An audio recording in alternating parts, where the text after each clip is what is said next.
Her millionaire husband avoided intimacy for 9 months, then demanded a baby, but she already knew his shocking secret plan.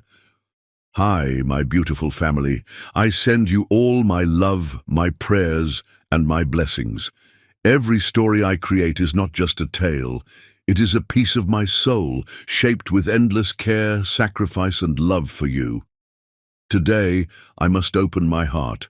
I carry guilt, because in the weight of pressure, and after losing our precious dog Hope, my mind was heavy, and I made mistakes in my last story. I felt ashamed because you trust me so deeply, and yet I stumbled like a little child. But you are my family, and family shares both the joy and the pain. That is why I tell you everything, because this bond we have is built on truth and love. Please stay with me till the very last second of every story. The endings are treasures, written only for you, my family who gives me strength to rise again. If your heart is true, write present. If your love is real, write, I am with Mr. Peter. And to my new family, if you ever doubt me, ask the old family. They will tell you how much love, honesty, and sacrifice I have given, not for fame, but for you. This is more than stories. This is us. This is love. This is family. Forever. The lipstick on Philippe's collar was the color of blood and betrayal. Laura Decker stood in the doorway of their bedroom, watching her husband of 1 year adjust his Italian silk tie in the mirror, completely oblivious to the damning evidence painted across his white shirt collar. Or perhaps he simply didn't care anymore. After 9 months of cold shoulders and separate bedrooms, perhaps he wanted her to see it. Don't wait up for me, Laura. Some of us have real work to do. His words cut through the air like shards of ice. Philippe Warin didn't even turn to look at her as he spoke, his reflection in the antique mirror showing a man of 35 with sharp cheekbones and eyes the color of winter steel. Eyes that once burned with passion when they looked at her. Now they held all the warmth of a mausoleum. Laura's fingers tightened on the doorframe, her knuckles white against the dark mahogany. But her voice remained steady, sweet even, as honey poured over broken glass. Of course, darling. Will you be at the Beaumont merger dinner, or should I make your excuses? I'll be there. He finally turned, his gaze sliding over her like she was furniture. Try not to embarrass me this time. The last thing I need is you fumbling through conversations about market acquisitions with the board members. 9 months ago, he had praised her intelligence, had hung on every word when she discussed her doctoral thesis in international economics. Now he acted as if she could barely string a coherent sentence together.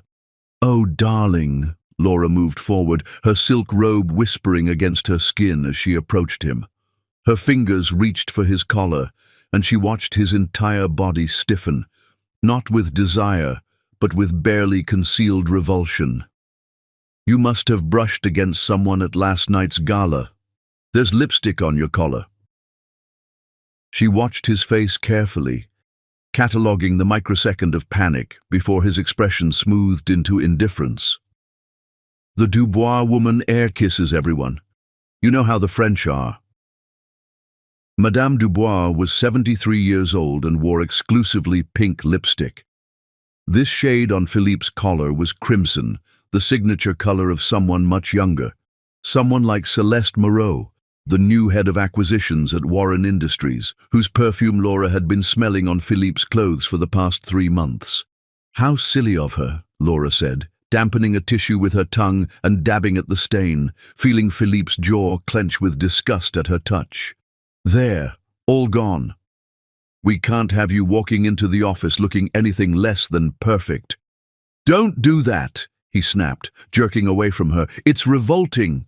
Once, he had kissed her fingers when she touched his face. Once, he had pulled her against him in this very room and whispered that her touch was his salvation. The grandfather clock in the hallway struck 8, its resonance echoing through the vast mansion like a countdown to something inevitable. The Warren estate sprawled across 40 acres of manicured grounds in the city's most exclusive district, a monument to old money and older secrets. 23 rooms, each one colder than the last, since Philippe had moved his affections elsewhere. "Your mother called," Laura said, returning to safe, neutral territory. "She wants us at the family dinner on Sunday. She says it's important." Philippe's mother, Genevieve Warren, was a force of nature wrapped in Chanel suits and regulated by a heart that pumped liquid nitrogen instead of blood. She had made her disapproval of Laura clear from the beginning. Not quite the right pedigree, not quite the right connections, not quite enough. "We'll be there," Philippe said, checking his Patek Philippe watch, a wedding gift from Laura that he still wore, though she suspected it was more about the $30,000 price tag than sentiment. "She probably wants to lecture us about providing an heir again." The word "us" felt like a mockery when he hadn't touched her in 9 months. "Should I prepare for another discussion about my adequate breeding potential?" Laura asked, unable to keep the slight edge from her voice. Philippe's lips curved in what might have been a smile on anyone else's face. On his, it looked like a wound. "Just smile and nod, Laura. It's what you're good at." He moved past her toward the door, and she caught another whiff of that perfume, definitely Celeste's, French, vanilla and jasmine, with notes of ambition and home-wrecking. "Philippe," she called after him, and he paused at the doorway, not turning around. "I love you." The words hung in the air like a confession at a funeral. She watched his shoulders tense, watched his hand tighten on the doorframe until his knuckles matched hers in their whiteness. "I'll be late tonight," was all he said before disappearing down the hallway. Laura stood alone in their bedroom, her bedroom now, listening to his footsteps fade on the marble stairs. The space still held traces of him. His cologne on the unused pillows, his wedding photo on the nightstand. She noticed he'd removed hers from his office last month, his promises embedded in the very walls. She walked to the window that overlooked the gardens where they'd renewed their vows just 6 months ago, before everything changed, before the late nights became all nights, before the business trips that his secretary knew nothing about, before Celeste Moreau strutted into their lives on 5-inch heels and decided she wanted what Laura had, or what Laura used to have. Her phone buzzed on the nightstand, a text from Naomi, her best friend since college. "Breakfast at the Carlton? You sound like you need it." Laura smiled, the first genuine expression to cross her face all morning. Naomi had been there through everything, the whirlwind courtship, the fairy tale wedding, and now the nightmare aftermath. She was the only one who knew the truth about what was happening in the Warren mansion, but even Naomi didn't know everything. Laura moved to her walk-in closet, running her fingers along the designer dresses Philippe had once loved to see her in. Now she could wear a garbage bag and he wouldn't notice. She selected a simple black Givenchy dress, armor for the battles ahead. As she dressed, she thought about the manila folder hidden in the false bottom of her jewelry box, the one containing photographs of Philippe entering the Ritz-Carlton with Celeste last Tuesday at 2 p.m. when he was supposedly in a board meeting. The one with copies of text messages between them that she'd managed to retrieve through Philippe's carelessly logged-in laptop. "My darling Celeste," one had read, "just a few more months and we'll be free to be together. Laura is so pathetically devoted she'll never see the divorce coming." Pathetically devoted. Is that what he thought?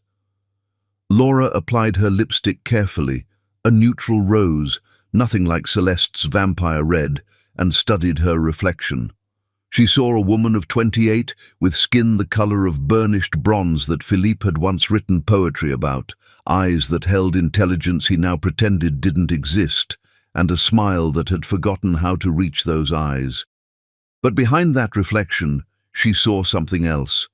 Something Philippe, in his arrogance and cruelty, had failed to notice. She saw a woman who had been underestimated her entire life. By teachers who thought she couldn't excel because of where she came from. By colleagues who assumed she was a diversity hire. By Genevieve, who believed she was just another gold digger who had gotten lucky.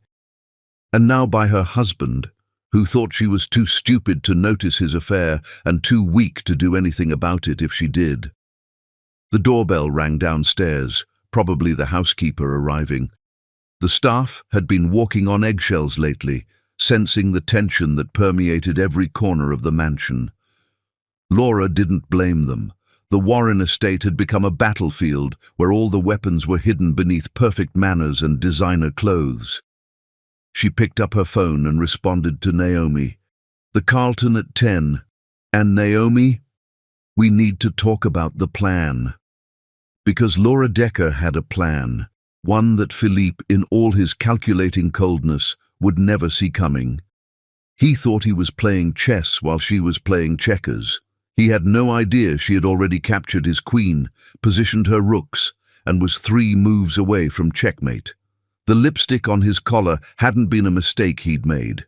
It had been a mistake he'd walked right into, and it was only the beginning.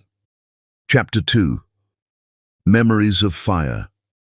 2 years ago, Philippe Warren had stood in the rain outside Laura's apartment at 3 in the morning, holding a bouquet of white roses that had long since been destroyed by the downpour. "I'll tear down the stars for you, Laura Decker," he had shouted up at her window, his usually perfect hair plastered to his forehead, his $10,000 suit ruined beyond salvation. "You're not just another woman, you're my salvation." Now, sitting across from Naomi at the Carlton's exclusive breakfast terrace, Laura could hardly reconcile that passionate man with the cold stranger who shared her home. The memory felt like something she'd watched in a movie, not something she'd lived. "He actually climbed the fire escape," Laura told Naomi, stirring her coffee absently. "In Armani. Can you imagine? The Philippe Warren, heir to a billion-dollar empire, scaling a rusty fire escape in the rain because I wouldn't answer his calls." Naomi leaned forward, her hazel eyes sharp with concern. "That was before you knew about his first marriage." "Ex-wife," Laura corrected automatically, though the distinction felt hollow. "And yes, before I knew about Vivienne Rousseau Warren, the first Mrs. Philippe Warren, the woman who had supposedly left him for another man, moving to Switzerland and cutting all ties. The divorce had been quick, quiet, with a massive settlement that bought her silence.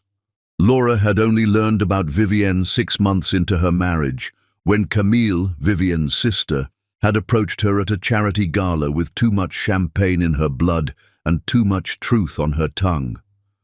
"She didn't leave him for another man," Camille had whispered. "She left because she caught him with someone else, someone from his own family circle. The settlement was to keep her quiet about the family scandal." But that revelation had come later.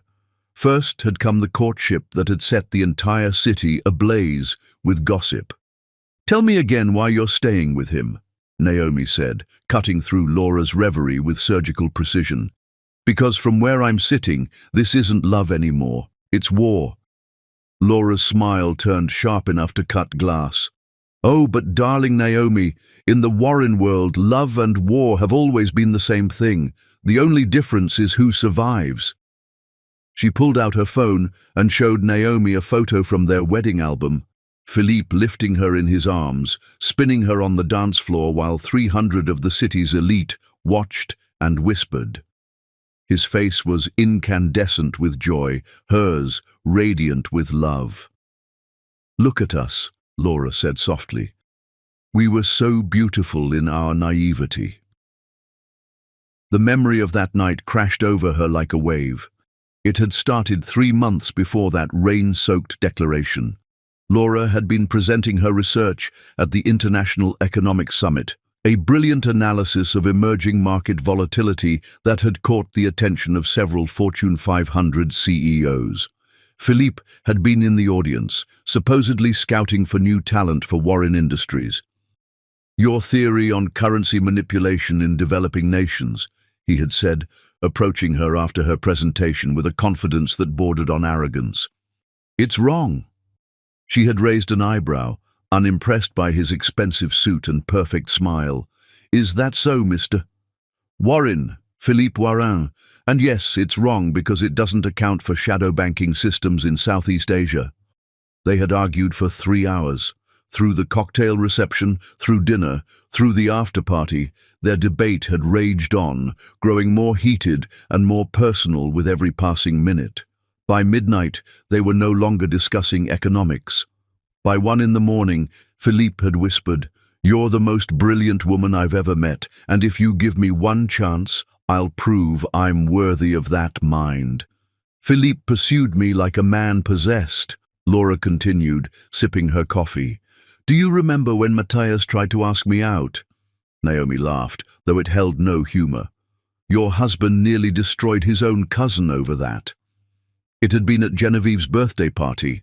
Matthias Warren, Philippe's younger cousin, had always been the family's black sheep. Too artistic, too sensitive, too interested in spending the family money rather than making it. He'd taken one look at Laura in her emerald dress and decided to make his move. You're far too interesting for my cousin, Matthias had said, offering her champagne with a smile that had probably worked on countless women. Philippe collects beautiful things, but he doesn't know how to appreciate them. Philippe had appeared as if summoned by the mere thought of another man near Laura. His hand had wrapped around her waist, possessive and protective all at once. Matthias, he had said, his voice deadly calm, I believe Aunt Marguerite was looking for you. Something about the trust fund situation we discussed. The threat had been clear. Back off, or face financial consequences. You're mine, Philippe had whispered against her ear after Matthias retreated, his breath hot against her skin. Only mine. I'd burn the world before letting you go. At the time, it had seemed romantic. Now Laura recognized it for what it was, the first sign of a man who saw people as possessions. But God, Naomi, the way he loved me, Laura said, and for a moment her carefully constructed armor cracked. Or at least, the way he pretended to. Their secret signals across crowded rooms. Him loosening his tie meant he wanted to leave. Her touching her earring meant she loved him. The way he'd cancel million-dollar meetings just to have lunch with her because she'd mentioned craving Thai food. The weekend he'd flown her to Paris because she'd never seen the Louvre. I want to give you the world, he had said, standing with her in front of the Mona Lisa. Every beautiful thing that exists should be yours. When did it change? Naomi asked gently. Laura knew exactly when. 6 months ago, the night of their vow renewal. Genevieve had insisted on it, a public display to quiet the rumors that had already begun circulating about trouble in paradise. Philippe had been perfect that night. He'd held her close, whispered the right words, played the devoted husband to perfection. But when they'd returned home, when she'd reached for him in their bed, he'd turned away. I'm tired, Laura. Those 3 words had started the avalanche that buried their marriage. Celeste Moreau joined the company 6 months ago, Laura said, connecting dots that painted an ugly picture. Young, ambitious, beautiful in that obvious way that makes insecure men feel powerful.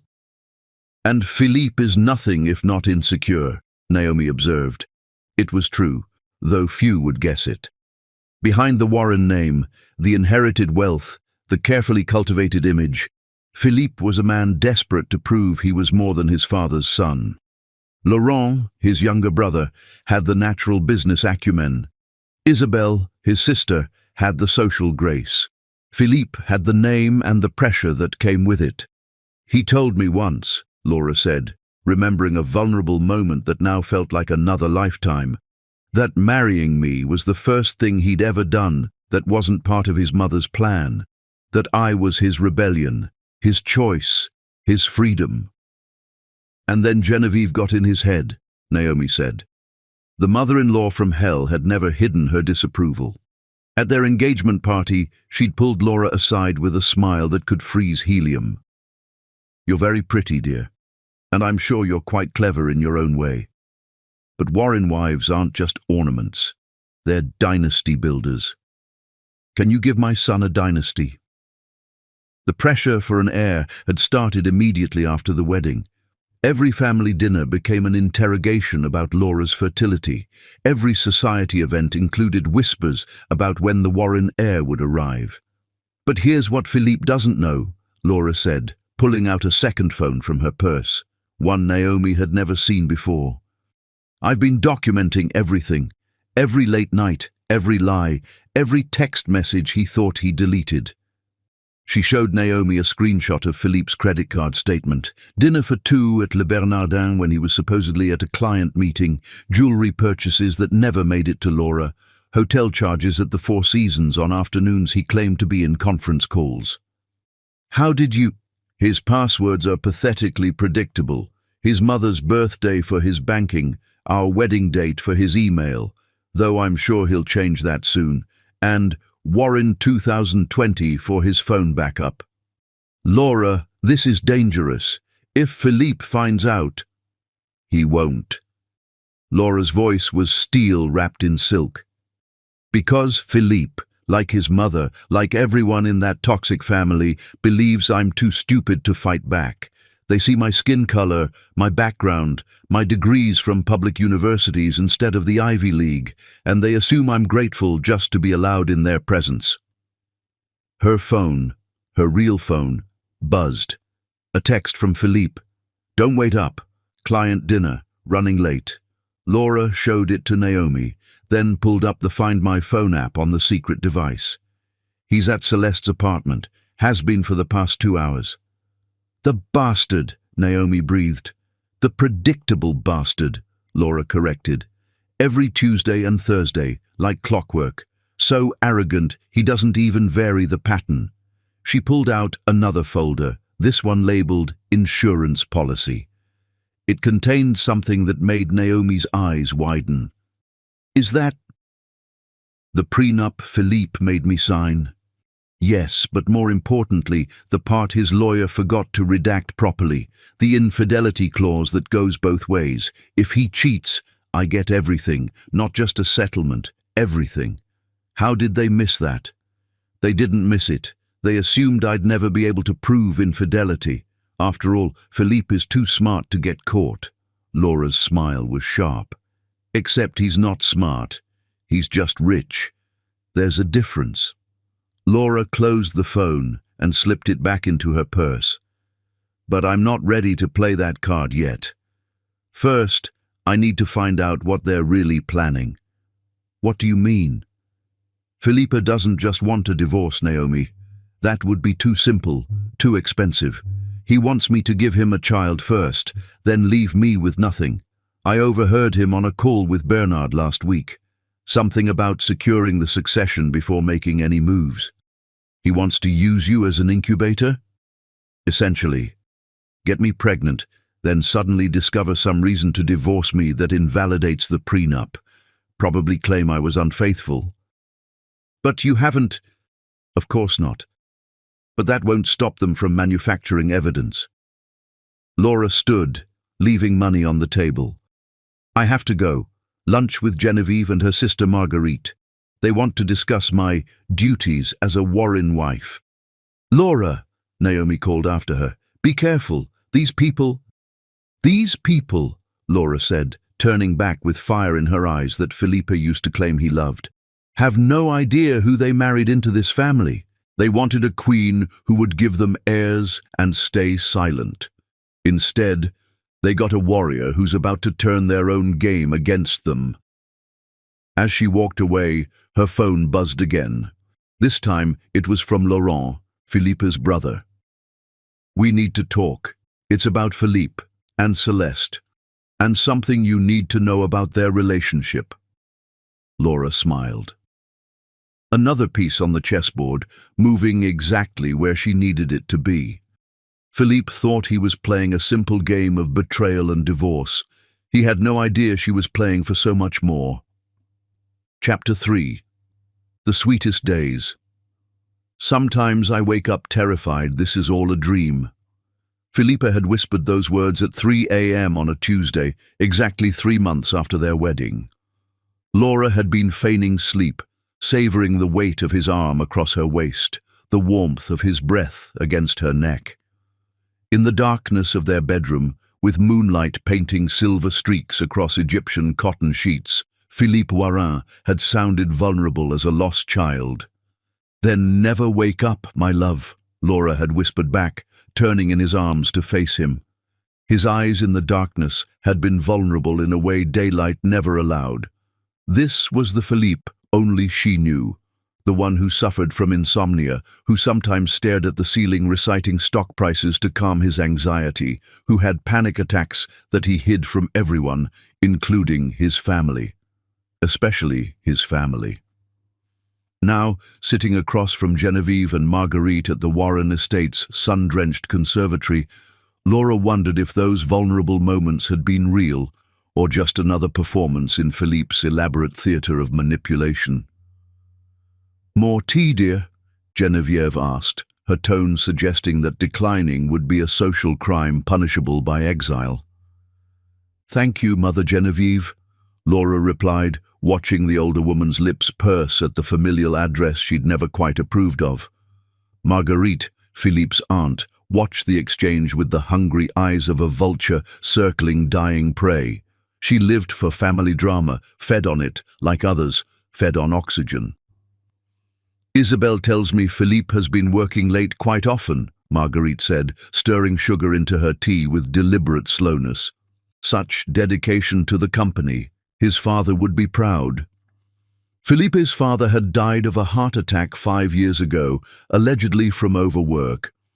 Though Laura had heard whispers at family gatherings, quickly hushed when she approached, about the convenient timing of his death, just after signing over major control to Genevieve. "Yes, he's very dedicated," Laura agreed, thinking of last night's dedication to Celeste at her apartment. "I remember when Philippe first brought you home," Genevieve said suddenly, her pale blue eyes fixed on Laura with laser intensity. It was quite the surprise. Laura remembered too. It had been 4 months into their relationship, and Philippe had been like a teenager bringing home his first girlfriend, nervous, excited, desperate for approval he'd never receive. The family dinner had been a massacre disguised as hospitality. "She's studying economics," Philippe had announced proudly, his hand finding Laura's under the table. "She's brilliant. Show them your paper on emerging markets, darling."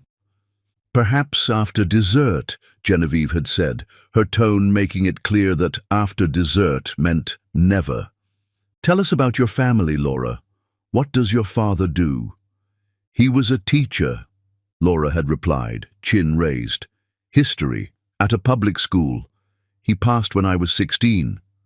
The silence that followed could have frozen hell, but Philippe had squeezed her hand, and later, in the garden, he'd pulled her behind the rose bushes his grandmother had planted and kissed her with desperate passion. "They don't understand," he'd said against her lips.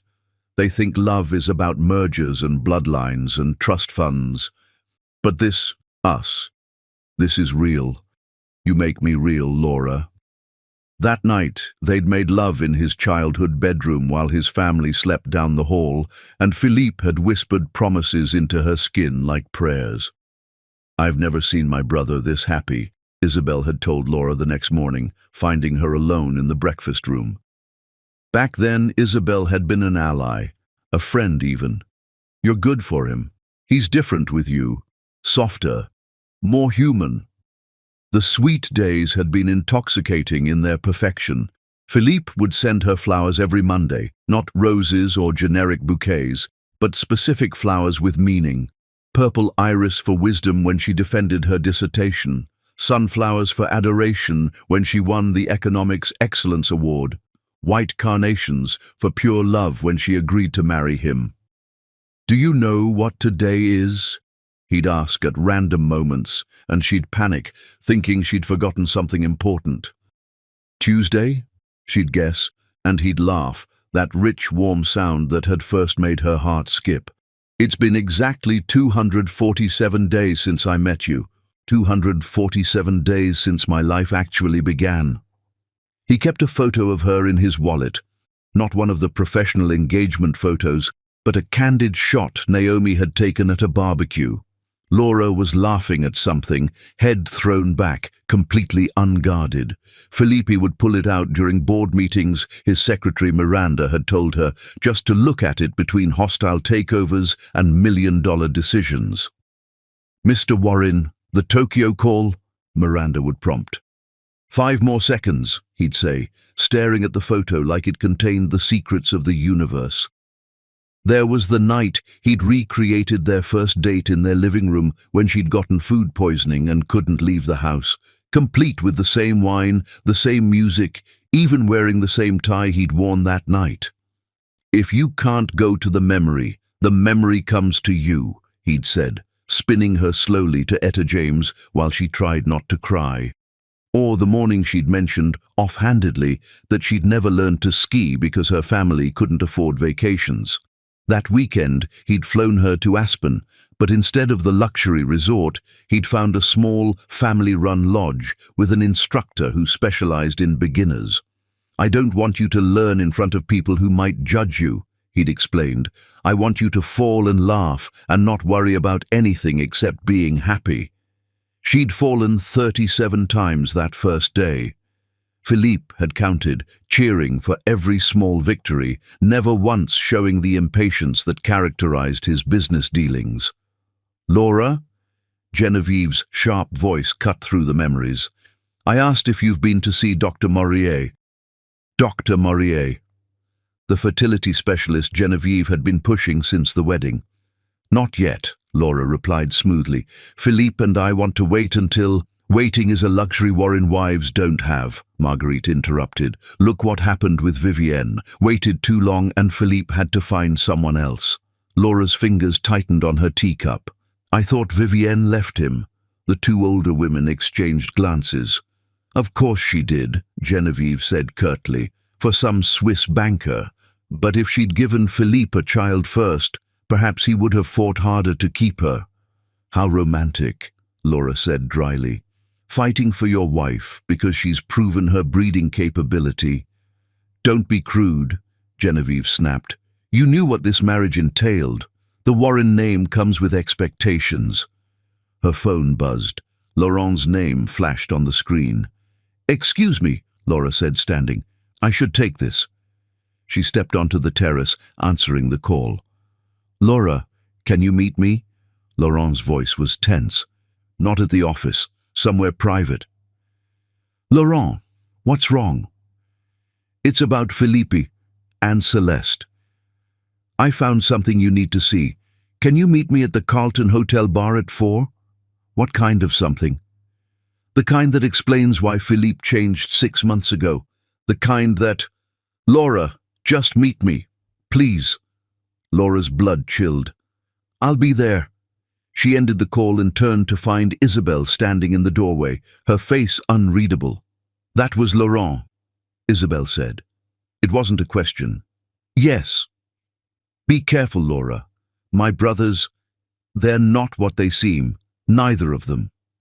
"What are you saying?" Isabelle stepped closer, her voice dropping to a whisper. "I'm saying that in this family, love is just another word for ownership. Philippe learned that from our mother. And Laurent has his own agenda." She pressed something into Laura's hand, a small USB drive. "Philippe's emails from 6 months ago, the ones he thought he deleted. You'll want to see them before you meet Laurent." "Isabelle, why are you helping me?" "Because once upon a time I was you, young, in love with a Warren man, believing I could change him." Her smile was bitter. "Marcus Warren, our cousin. I was 17, he was 25. The family covered it up, sent me to boarding school in England. The baby was adopted out before I even held her." Laura gasped. "Isabelle, I had no idea." "No one does. It's the Warren way. Bury the scandals, pay for silence, pretend perfection." She walked away, then paused. Check the emails, Laura, then decide who you can trust. Spoiler alert, it's no one with the Warren name. Back in the conservatory, Genevieve and Marguerite were deep in conversation, their voices low and urgent. Laura caught fragments. Can't wait much longer. The family needs an heir. Just like with Vivienne. I should go, Laura announced, gathering her purse. Philippe will be home early tonight. It was a lie. Philippe was never home early anymore. Of course, dear, Genevieve said, that cold smile playing at her lips. Do give my son our love. And Laura, do think about Dr. Maurier. Time is not on your side. As Laura drove away from the estate, she pulled over at the first rest stop and plugged in the USB drive to her laptop. What she found made her hands shake. Emails between Philippe and Celeste dating back 8 months, 2 months before the supposed start of their affair. But these weren't love letters, they were business propositions. The arrangement we discussed is acceptable, one from Philippe read.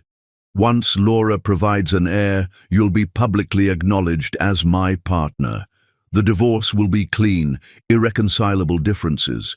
She gets a modest settlement, we get the child and the company merger your father promised. Celeste's father, Robert Moreau, CEO of Moreau International, Warren Industries' biggest competitor. Another email, this one from Celeste. My father insists on a biological heir to seal the merger. Your wife's background is actually perfect. No powerful family to fight the custody arrangement. Play the loving husband until she's pregnant, then we can proceed. Laura's phone rang, Laurent again. Where are you? He asked. I'm at the Carlton. I'm coming, Laura said, her voice steady despite the rage building in her chest. And Laurent? Whatever you're going to tell me, I already know Philippe and Celeste's relationship is a business arrangement. Silence. Then, you know?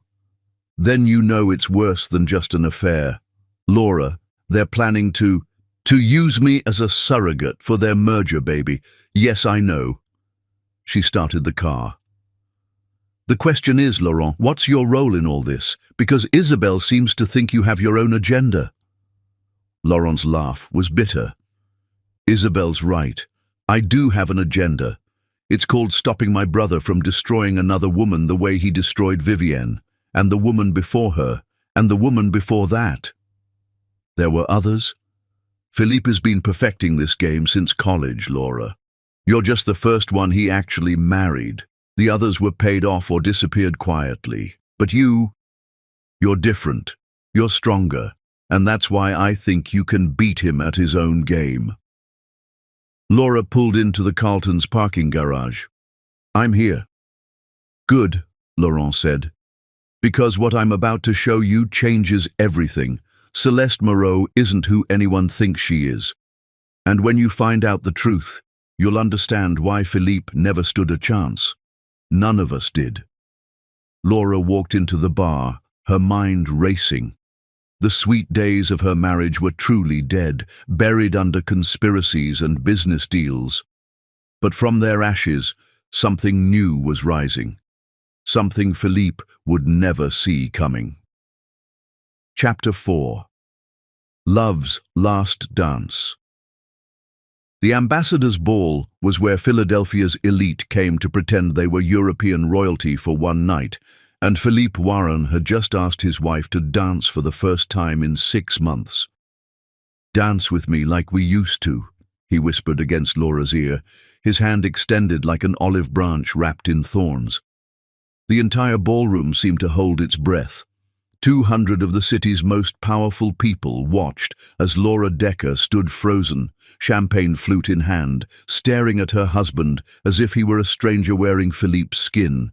Which, in a way, he was. His tuxedo was impeccable, custom Brioni, of course. His hair was styled exactly the way she'd always loved it, slightly tousled, as if he'd just run his fingers through it. Even his cologne was the one she'd bought him for their anniversary. Tom Ford Oud Wood, the scent that used to make her weak. "Philippe," she said carefully, aware of the audience, aware of his mother watching from her table with calculating eyes. "Are you feeling well?" He laughed, and for a moment, just a moment, it sounded genuine. Can't a man dance with his beautiful wife without an interrogation? The words "beautiful wife" sat strange in the air between them. He hadn't called her beautiful in months. He'd barely called her anything except Laura, said in that flat, emotionless tone that made her name sound like a burden. She set down her champagne and placed her hand in his, feeling the familiar callus on his thumb from years of signing documents. The orchestra, as if sensing drama, began playing La Vie en Rose, the song from their wedding. Philippe pulled her onto the dance floor with the confidence of a man who had never been rejected in his life. His hand found her waist, and she fought not to flinch at the contact. When was the last time he'd touched her intentionally? Not brushing past her in the hallway, not accidental contact at family dinners, but purposeful, deliberate touch. "You look beautiful tonight," he murmured, and Laura nearly stumbled. She was wearing the red Valentino gown he'd bought her in Paris, the one he'd specifically requested she wear tonight. She'd assumed it was about appearances, the perfect wife in the perfect dress. Now, with his eyes actually focused on her for the first time in months, she wasn't sure of anything. "Thank you," she managed, letting him lead her through the familiar steps. Their bodies remembered this dance, even if their hearts had forgotten the music. "Do you remember our wedding?" Philippe asked suddenly, his voice strange, almost desperate. "You cried during the vows." "Happy tears," Laura said, though now she wondered if some part of her had been crying for what was to come. "I meant every word," he said, spinning her out and pulling her back against his chest. "Every single word, Laura."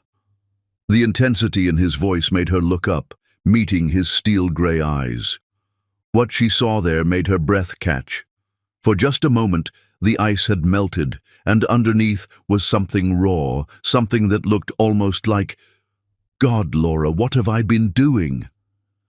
The words rushed out of him like water through a broken dam. "These past months I've been so lost, so stupid. You're everything, you've always been everything." People were definitely staring now. Genevieve had half risen from her chair.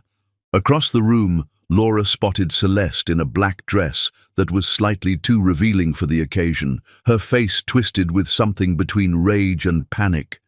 "Philippe, people are watching," Laura warned, but his grip on her tightened. "Let them watch. Let them all see that I love my wife, that I've been a fool, but I love her." He dipped her suddenly, dramatically, the way he had at their wedding reception. The room actually applauded, thinking they were witnessing a romantic moment between the Warren heir and his wife. They had no idea they were watching a performance, though Laura wasn't sure who was performing for whom anymore. When he pulled her back up, his face was inches from hers. "Come home with me tonight," he whispered. "Really come home. To our bed. Let me show you how sorry I am." "You're drunk," Laura said, though she could smell nothing but his cologne. "I'm not drunk. I'm awake. For the first time in months, I'm actually awake." His hand came up to cup her face, thumb brushing her cheekbone with heartbreaking tenderness. "I've been having nightmares, Laura. Dreams where I lose you, where I wake up and you're gone, and I realize too late what I've thrown away." The song ended, but Philippe didn't let go. They stood in the middle of the dance floor, locked in an embrace that felt like both a beginning and an ending. Then Laura remembered the emails, the business arrangement, the plan to use her for a baby and discard her. This passionate display was just another manipulation. "Mr. Warren," a voice cut through the moment. It was Bernard, the family lawyer, looking uncomfortable. "Your mother requests your presence." Philippe's jaw clenched. "Tell my mother I'm busy." "Philippe," Bernard insisted, and something in his tone made Philippe step back from Laura. "Don't go anywhere," Philippe told her, pressing a kiss to her hand that sent whispers through the crowd. "Please, just wait for me." He walked away, leaving Laura standing alone on the dance floor, her hand still warm from his lips. She made her way to the bar, needing something stronger than champagne. Well, that was quite the show. Laura turned to find Laurent standing beside her, looking amused and concerned in equal measure. "Your brother is full of surprises tonight," she said carefully. "My brother is full of something," Laurent agreed, ordering whiskey for both of them. "But I'm not sure it's surprises." He pulled out his phone, showing her a text from Philippe sent 3 hours ago. "Operation Reconciliation is a go. She won't know what hit her." Laura's heart, which had been tentatively hoping despite everything, turned to stone. "It's part of the plan," Laurent explained quietly. "Celeste's father is getting impatient. He wants the merger finalized, but it's contingent on a Warren heir. Philippe needs you to get pregnant first. Bernard advised him that a public reconciliation, followed by a pregnancy, followed by a tragic discovery of irreconcilable differences, would play better in court. And the performance tonight, publicly demonstrating the marriage is solid, making sure everyone sees him as the devoted husband. So when you're pregnant and he discovers you've been unfaithful—" "What?" Laura's voice was sharp. "They're going to frame you, Laura. Make it look like you've been having an affair. Celeste has already hired someone to play the part. An actor named David Chen. He's been following you for weeks, getting photographed near you at coffee shops, the gym. They'll claim you've been seeing him secretly." Laura took the whiskey and downed it in one burn. "Why are you telling me this?" Laurent was quiet for a moment, studying his own drink. "Because what Philippe did to Vivienne was wrong. She wasn't having an affair with that Swiss banker. Philippe paid him to seduce her, to create evidence of infidelity. She fell for it, and Philippe used it to destroy her in the divorce. And you're developing a conscience now." "I'm developing something," Laurent said, looking at her with eyes that were Philippe's, but warmer. "Maybe it's a conscience. Maybe it's just exhaustion from watching my brother destroy everything he touches, or maybe—" He paused. "Maybe it's because you deserve better than any of us. Isabel warned me about you, said you have your own agenda.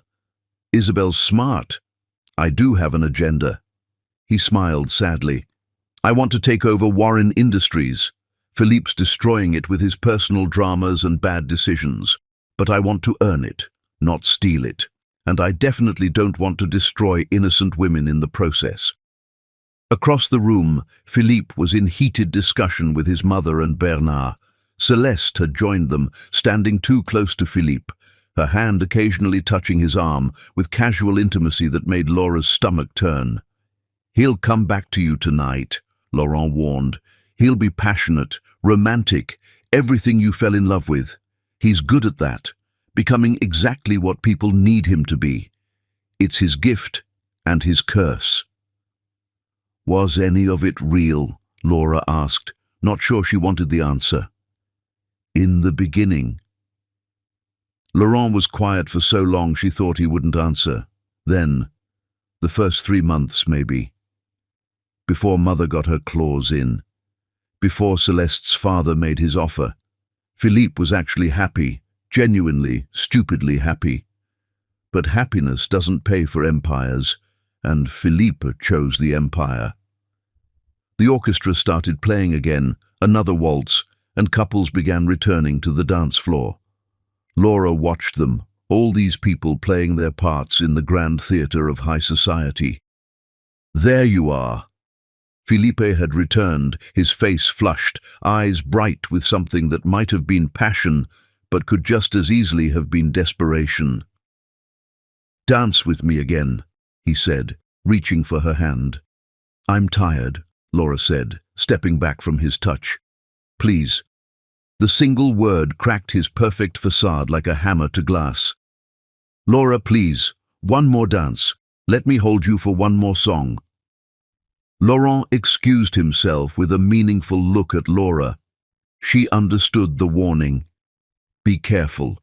He's most dangerous when he seems vulnerable. But she let Philippe lead her back to the dance floor anyway.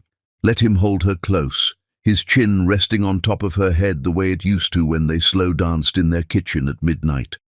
"I love you," he whispered, and it sounded so real, so broken, that for a moment she almost believed him. "Whatever happens, remember that I loved you. Maybe not the right way, maybe not enough, but I loved you." "Philippe, what are you—" "Shh. Just dance with me. Pretend for 3 more minutes that we're those people who got married in the rain because they couldn't wait another day. Pretend we're still those people who believed love could conquer anything." They swayed together, and Laura felt something wet on her neck. Tears. Philippe Warin was crying. When the song ended, Philippe stepped back, his mask firmly back in place. "I have an early meeting tomorrow," he said formally. "I'll have the driver take you home." He walked away without looking back, leaving Laura on the dance floor for the second time that night. But this time she saw him stop by Celeste's table, saw the woman's triumphant smile, saw the way Philippe's shoulders sagged as if under an enormous weight. "Last night was a mistake. Don't read into it," he would tell her in the morning, just as Laurent had predicted. But standing there in her red dress, watching her husband leave with another woman while 200 people pretended not to notice, Laura made a decision. Philippe wanted to play games? Fine. But he had no idea that while he was playing checkers, she had already set up the chessboard. Tomorrow she would meet with David Chen, the actor they'd hired to frame her. Tomorrow she would turn their weapon against them. Tomorrow the real game would begin. But tonight she would go home alone to their empty bed and mourn the last dance of a marriage that had been dead long before the music stopped. Chapter 5. The Demand. "It's time you earned your place in this family. I need an heir." Philippe stood in the doorway of Laura's bedroom, because that's what it was now, her bedroom, at 7 in the morning, delivering this pronouncement like he was announcing quarterly earnings to the board. Laura set down her coffee cup slowly, deliberately, letting the china clink against the saucer in the silence that followed. She was still in her silk robe, her hair wrapped in a towel, completely unprepared for this conversation, but somehow not surprised by it. "Good morning to you too, Philippe," she said, her voice honey-sweet with poison underneath. "How was your business trip to Chicago?" He hadn't been to Chicago. He'd been at the Four Seasons downtown with Celeste for 3 days, but they both knew that, so why pretend? "Laura, I'm serious." He entered the room uninvited, his presence filling the space like smoke from a fire she couldn't escape. "We need to discuss this." "Discuss what exactly?" "Your sudden desire for fatherhood after months of treating me like I have the plague." Philippe's jaw tightened. He was wearing his grey Armani suit, the one that meant serious business, the one he wore to hostile takeovers and firings. "The board is asking questions. Mother is losing patience. We've been married over a year. And you haven't touched me in 9 months. The words came out sharper than she intended, but she was tired of dancing around the truth. That's going to change. The casual arrogance of it, the assumption that she would simply comply, made her want to throw her coffee cup at his perfectly styled head. "Is it?" she asked instead, standing and moving to her vanity, forcing him to address her back. "How romantic. Should I mark my calendar? Schedule the conception between your merger meetings and golf games?" She saw his reflection in the mirror, saw the flash of something, guilt, anger, cross his face before he schooled it back to cold professionalism. "Don't be dramatic, Laura." "Dramatic." She whirled to face him. "You ignore me for months, parade your mistress around town like a trophy, and now you demand I bear your child. And somehow I'm being dramatic." I don't have a mistress. The lie hung in the air so bold, so breathtaking in its audacity, that Laura actually laughed, a sound like breaking crystal. Celeste Moreau, 31, MBA from Wharton, hired 8 months ago as head of acquisitions. Favorite restaurant, Le Bernardin. Favorite hotel, the Four Seasons. Favorite position, enough. Philippe's composure cracked, his face flushing red. Whatever you think you know. What I know, Laura interrupted, standing to face him fully, is that you're here because Mommy Dearest commanded it. What did Genevieve threaten this time? To cut your access to the trust fund, to give Laurent more control of the company. His silence was answer enough. A Warren heir must come from proper stock. Laura quoted his mother's words from yesterday's tea. At least you're adequate. Laura, but here's what puzzles me, Philippe. She moved closer to him, close enough to smell his cologne mixed with something else. Celeste's perfume, clinging to him like evidence he didn't bother to hide. Why not have a baby with Celeste? She's everything your mother wants. Right pedigree, right education, right connections. Stop it. Oh, did I hit a nerve? Laura smiled, sharp as a blade. Let me guess. The merger with her father's company requires a legitimate Warren heir, not a bastard, but a child from your legal marriage. That's why you need me. Philippe grabbed her wrist, not hard enough to hurt, but firm enough to warn. You're still my wife. On paper, Laura said, not pulling away, but we both know that's all I am to you now, a contract, a clause, a means to an end. They stood frozen like that, his hand on her wrist, her eyes boring into his, the air between them electric with anger and something else, something that felt dangerously like the passion they used to share. A knock on the door shattered the moment. Come in, Laura called, pulling away from Philippe. It was Miranda, Philippe's secretary, looking uncomfortable. Mr. Warren, your mother is here. She's waiting in the formal living room with Mr. Bernard and Miss Moreau. Laura saw Philippe close his eyes briefly, saw his shoulders tense. Celeste is here? Laura asked innocently. How interesting. A family meeting about family planning. How modern. Laura, Philippe started, but she was already moving past him. No, let's not keep them waiting. I'm dying to hear this proposal.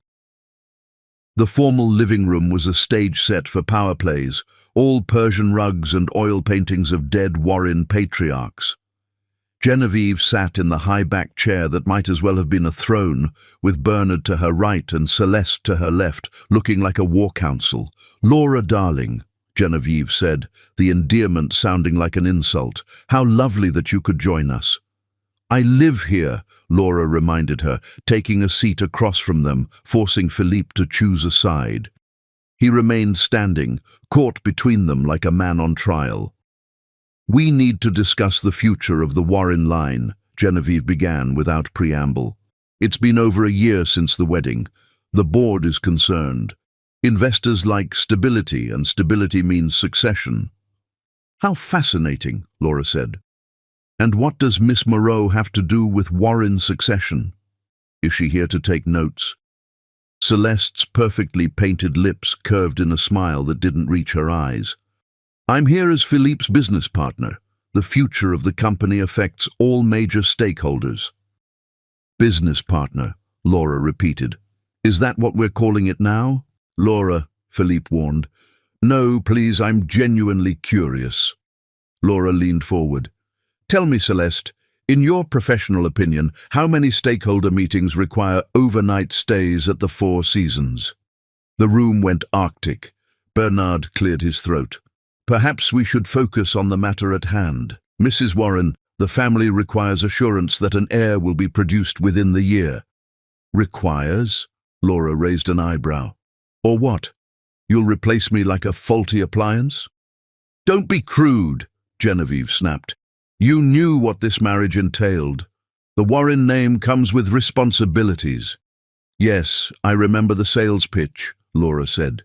Love, honor, and obey the dynasty. Except Philippe seems to have forgotten the love and honor parts. The marriage can be dissolved, Bernard said quietly, if it fails to produce the agreed-upon results. There it was, the threat wrapped in legalese. The prenuptial agreement is quite clear, he continued. Failure to produce an heir within 2 years is grounds for annulment with limited financial compensation. Unless, Celeste added, her voice silk over steel, there's evidence of infidelity on the wife's part. Then the compensation is 0. Laura looked at Felipe, who had the decency to avoid her gaze. I see, Laura said slowly. So I produce an heir or I'm discarded. But if I refuse, you'll manufacture evidence of an affair to leave me with nothing. No one's manufacturing anything, Genevieve said. We're simply clarifying the terms. The terms, Laura repeated. She stood, smoothing her robe. Well then, let me clarify my terms. I'll give you your heir, Philippe, but I have conditions. Philippe looked up sharply. Conditions. First, we go to couples counseling, weekly, with the therapist of my choosing. That's ridiculous, Genevieve scoffed. Second, Philippe moves back into our bedroom. If you want a baby, you'll have to at least pretend to be a husband. Celeste's face darkened. Philippe doesn't need to. Third, Laura continued as if she hadn't spoken. Celeste is no longer welcome at family functions or private dinners. Business meetings only, during business hours. You can't dictate, Celeste started. And finally, Laura said, looking directly at Philippe, when I get pregnant, the baby will have my last name as well. Warren Decker, non-negotiable. Absolutely not, Genevieve stood. No Warren heir has ever... Then I suppose you won't have a Warren heir at all, Laura said calmly. Your choice. Accept my terms or explain to the board why the succession they're so concerned about won't be happening. She moved toward the door, then paused. Oh, and one more thing. I want it in writing. All of it. Bernard, draw up the papers. Philippe, you have 24 hours to decide. And if I refuse? Philippe asked, his voice strained. Laura smiled, thinking of the photos hidden in her jewelry box. The evidence Miranda had been secretly copying, the meeting she had scheduled with David Chen tomorrow. Then I suppose we'll see who has more to lose in a very public, very messy divorce. Your mother's social standing won't survive the scandal I can create. Trust me on that. She left them in stunned silence, but she could hear the explosion of voices as soon as she reached the stairs. In her room, she pulled out her phone and texted Naomi, "The war has officially begun." Then she opened her laptop and began typing an email to Robert Moreau, Celeste's father, with the subject line, "Information about your daughter you should know." She didn't send it, not yet, but having it ready, knowing she could destroy their merger with one click, made her feel something she hadn't felt in months. Powerful. Her phone buzzed. A text from Philippe. "We need to talk, alone, tonight." Another buzz. This one from an unknown number. "This is David Chen. I think we should meet. I have information about why they hired me to follow you. A friend." The game had just changed completely, and Laura was finally holding all the cards. Chapter 6. The Discovery. David Chen was nothing like Laura had expected. The actor they'd hired to frame her sat across from her in a discreet cafe downtown, genuine remorse etched across his features as he pushed a thick manila envelope across the marble table. "Everything's in there," he said quietly, his voice carrying the weight of guilt. "The contract they made me sign, the staged photos they wanted, the timeline for our supposed affair. I'm an actor, Mrs. Warren, not a homewrecker." Laura opened the envelope, her hands steady despite the rage building as she saw the elaborate plan. Photos of her digitally manipulated to show intimate moments with David, a scripted timeline of their relationship, even fake love letters in what was supposedly her handwriting. "Why are you showing me this?" she asked. Because when I took the job, they told me you were a gold digger who trapped their son. Then I did my research, found out about your doctorate, your charity work, how you've been treated." He shook his head. "My mother went through something similar. Rich family, treated like an incubator. I can't be part of this." "How much did they pay you?" 50,000. I'm returning it." He pulled out his phone, showing her the bank transfer. "But there's something else you should know. I wasn't the only actor they hired." Laura's blood chilled. "What do you mean?" "Celeste Moreau. She's not who she claims to be." David pulled out another folder. "My friend works in casting. He recognized her from auditions 5 years ago. Her real name is Céline Martin. She's an actress from Montreal. Failed actress, actually. Never booked anything significant until suddenly she shows up with an MBA from Wharton that nobody remembers her earning." Laura studied the headshots, the audition tapes David had somehow procured. It was definitely Celeste, but younger, hungrier, desperate in the way only failed artists can be. "She's playing a role," Laura whispered. "This whole time, she's been playing a role." "Gets better," David said. "That merger with Moreau International." "Robert Moreau has no daughter. He has 3 sons, all married, all working in the company. I called their HR department pretending to verify Celeste's employment history. They've never heard of her." Laura's mind raced. "Then who's behind this? Who hired her?" "That's where I hit a wall. The money trail goes through shell companies, but whoever it is, they've been planning this for a long time." Laura's phone buzzed. A text from Laurent. "Emergency. Philippe's in the hospital. Heart episode. Come quickly." She stood abruptly. "I have to go. David, thank you. Can I keep these documents?" "They're yours. And Mrs. Warren, be careful. Anyone who can fabricate an entire identity for Celeste has serious resources." Laura rushed to the hospital, her mind spinning with this new information. She found Laurent in the waiting room, his face grave. What happened? Stress-induced arrhythmia. He collapsed during a board meeting when they announced they were considering a vote of no confidence. Laurent ran his hand through his hair. "The company's imploding, Laura. The fake merger, Celeste's lies, it's all coming out." "You knew?" Laura asked. "About Celeste?" "I suspected. Nothing about her added up. But Philippe was so desperate to prove himself, to show Mother he could land a massive merger." Laurent shook his head. He wanted to believe it was real. Genevieve appeared in the doorway, her usually perfect composure cracked. "You," she pointed at Laura. "This is your fault.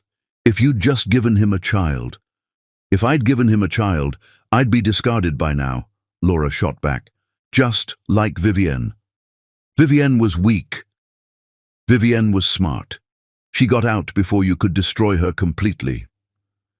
"Enough," Laurent intervened. "Philippe's asking for Laura." Laura walked into the hospital room to find Philippe hooked to monitors, looking smaller and more fragile than she'd ever seen him. His eyes opened when she entered. "Laura," his voice was weak, "I know about Celeste. Laurent told me. She was never—" "I know," Laura said softly, sitting beside his bed. "She's an actress. The whole merger was fake." Philippe's eyes filled with tears. "I threw away our marriage for a lie. I threw away everything real for something that never existed." "Philippe, no, let me finish." He struggled to sit up. "I need to tell you something about why I changed, why I pushed you away." Laura waited. 6 months ago, Mother told me something. About my father. He didn't die of a heart attack from overwork. He died of a heart attack in his mistress's bed. 23 years old, Laura. His mistress was 23. Younger than Isabel. Laura gasped. Mother covered it up, paid off the girl, created the overwork story. But she told me that day, told me I was becoming just like him, weak, led by emotion instead of logic. She said falling in love with you was proof I'd inherited his weakness. So you decided to prove her wrong by having an affair. Laura's voice was sharp. I decided to prove I could be the son she wanted. Cold, calculating, focused on the empire. He laughed bitterly. Instead, I proved I'm exactly what she said, weak and stupid. I fell for Celeste's act completely. We all did, Laura said, though it was little comfort. No, you didn't. You saw through it. You've seen through everything from the beginning, haven't you? Laura was quiet for a moment. I saw a man destroying himself to please a mother who would never be satisfied. I saw a marriage dying because you chose fear over love. I did love you, Philippe said urgently. I do love you. These 3 days with Celeste at the hotel, nothing happened, Laura. I couldn't.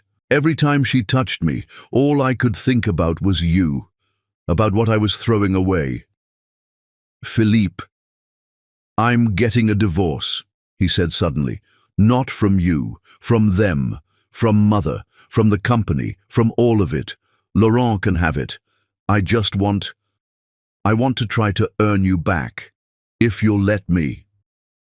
Before Laura could respond, the door burst open. Celeste, or Céline, stood there, her perfect facade finally cracked. You ruined everything, she screamed at Laura. 2 years I've been playing this role. 2 years of pretending to be interested in that pathetic man's business talk, of letting him pour at me, of pretending his mother's approval meant anything. Who hired you? Laura demanded. Celeste laughed, wild and bitter. You really don't know? It was Vivienne Rousseau. She hired me to destroy the Warren family from the inside, to seduce Philippe, fake a merger, and bring down the whole empire. The room went silent. She wanted revenge, Celeste continued, for what they did to her. And I needed the money. 500,000 to play the role of a lifetime, to become Celeste Moreau and destroy Philippe Warren. But why involve me? Laura asked. I never did anything to Vivienne. You were collateral damage, just like I was, just like everyone who gets close to this toxic family. Celeste looked at Philippe with disgust.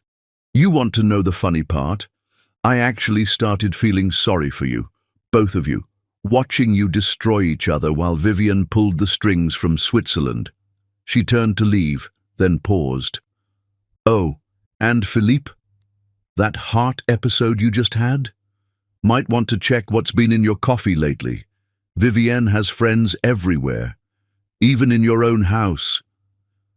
She walked out, leaving chaos in her wake. Philippe looked at Laura, his face pale. The coffee. You said you'd been pouring yours out. You knew? I suspected something was wrong with it.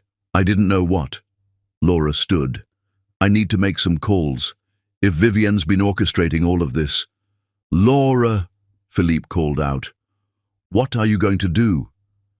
She looked back at him, lying broken in his hospital bed, finally seeing the truth of how thoroughly they'd all been played. I'm going to end this, she said. All of it. The games, the manipulation, the revenge cycles, it ends now. Her phone rang. Unknown international number. Hello, Laura, a woman's voice said. This is Vivienne Rousseau. I think it's time we met, don't you? Woman to woman, survivor to survivor. Where? The Carlton Hotel, presidential suite. Come alone. We have much to discuss about our mutual problem. Philippe's not the problem anymore, Vivienne. No, Vivienne agreed. But Genevieve still is. And I have a proposition that might interest you, one that ensures we both get what we want. Laura looked back at Philippe, then at Laurent standing in the doorway, then made her decision. I'll be there in an hour. Wonderful. Oh, and Laura, bring the prenup. You're going to want to see what was hidden in the appendix. Page 247, subsection 3A. Philippe never read that far, but I did. Years ago. The line went dead. Laura's hands shook as she pulled up the prenup on her phone, scrolling to page 247. What she found there changed everything. Chapter 7. Playing the Game. Of course, darling, a baby would complete us. Laura delivered the line with practiced perfection to Philippe 2 days after their hospital conversation, sitting in their dining room as if the recent revelations hadn't shattered their entire world. She had met with Vivian, learned the full truth, and now she was orchestrating an entirely different symphony. Philippe studied her with unveiled suspicion, still weak from his hospital stay, but his mind sharp as ever. "You've changed your mind." His voice held confusion and hope in equal measure. "I've had time to think," Laura said, pouring him tea, regular tea, nothing added. "We've all been victims here, Philippe, of your mother, of Vivian's revenge, of our own fears. Maybe a child would give us something real to build on. Even after everything, after Celeste, Céline, whoever she was." "Especially after that," Laura said. "We were both played, both manipulated. But underneath all the lies, there was something real between us once. Wasn't there?" Philippe reached across the table, taking her hand. "The first 3 months were the only time in my life I was truly happy." "Then let's try to find that again." What Philippe didn't know was that Laura had already put everything in motion. The prenup's hidden clause that Vivian had pointed out, it gave Laura full control of Warren Industries if Philippe was deemed mentally incompetent or physically incapacitated for more than 30 days. His hospital stay, properly documented, had already triggered the clause. Miranda entered, no longer as a secretary, but as Laura's personal attorney. Her law degree had been gathering dust for 15 years while she served coffee to the Warrens. "Mrs. Warren, the board is ready for you," Miranda announced. Philippe frowned. "What board meeting? I wasn't informed." "You were incapacitated, darling," Laura said gently. "Someone had to handle the crisis. The fake merger, the stock price collapse, Celeste's fraud. The board asked me to step in temporarily." "They asked you?" "Well, Vivian suggested it, actually. She's joining us by video link. She owns more shares than anyone realized. She never sold them in the divorce, just hid them in shell companies." Felipe's face went pale. "Vivian's involved in the company?" "Vivian's about to save the company," Laura corrected. "Her connections in Switzerland, my economic expertise, and surprisingly, Laurent's operational knowledge. We're restructuring everything." "We?" The dining room doors opened. Laurent walked in, followed by Isabel, then Matthias, and finally on the screen Miranda held, Vivian appeared, elegant and composed from her Swiss chateau. "Hello, Philippe," Vivian said, her voice carrying no anger, only exhaustion. "You look terrible." "Vivian, Save it. I'm not here for apologies. I'm here for business." She looked at Laura. "Tell him." Laura stood, walking to the head of the table. "Genevieve has been embezzling from the company for years, small amounts, but consistent. The evidence was in the files you thought were destroyed. Miranda saved everything." "That's impossible," Philippe protested. "Your mother has been supporting someone," Laurent said. "A woman in France, sending monthly payments for 32 years. Marguerite found out last week," Isabel added. "The woman is Genevieve's daughter, your older sister, Philippe, the one she had at 17 and gave away to protect her reputation." Philippe's world tilted. "I have another sister." "Had," Vivian corrected from the screen. "She died 5 years ago, but her daughter, your niece, is very much alive. And Genevieve's been paying for her silence." "Her name is Marie Delacroix," Laura said softly. 25 years old, art student in Paris. She looks exactly like you, Philippe." Philippe stood abruptly, swaying. "This is too much. I can't." "Sit down," Laura commanded, and surprisingly, he did. "We're not done." She pulled out a folder. "This is Genevieve's resignation from the board. She signed it an hour ago when we presented her with the embezzlement evidence. She's agreed to step away permanently in exchange for avoiding prosecution. You forced my mother out. We gave her a choice, Vivian said. Prison or exile. She chose exile. She's moving to her sister's estate in Connecticut. You're free, Philippe. Free? He laughed bitterly. I'm destroyed. No mother, no company control, no marriage. You have a marriage if you want it, Laura interrupted. But it will be on my terms. Philippe looked at her, really looked at her for the first time in months. What terms? Equal partnership, complete honesty, couples therapy, and yes, children. But they'll be raised differently. No Warren legacy of manipulation and cruelty. They'll know love without conditions. And if I refuse, then we divorce. I take my controlling share of the company. Yes, I have it now. Check with Bernard, and you get a generous settlement. Enough to start over anywhere you want. Philippe was quiet for a long moment. Then, what about Vivienne? What does she want? Vivienne smiled on the screen. I already got what I wanted. Genevieve destroyed, the truth revealed, and interestingly, a new friend in Laura. We're going into business together, a consulting firm for women dealing with difficult divorces from powerful families. You're going into business with my ex-wife? Philippa asked Laura incredulously. Your ex-wife is brilliant, Laura said. She survived you, rebuilt her life, and orchestrated a revenge plot that almost worked perfectly. Imagine what she could do with that energy channeled positively. Plus, Vivian added, I'm tired of being angry. Revenge is exhausting. I'd rather build something than destroy it. Laurent cleared his throat. There's one more thing, Philippe. The family vote. We've decided to split the company. You can keep the traditional manufacturing side if you want it. But the tech division, the innovations department, the future, that goes to Laura and her team. Her team? Isabel's heading marketing. Matthias is taking over creative. Miranda's our chief legal counsel.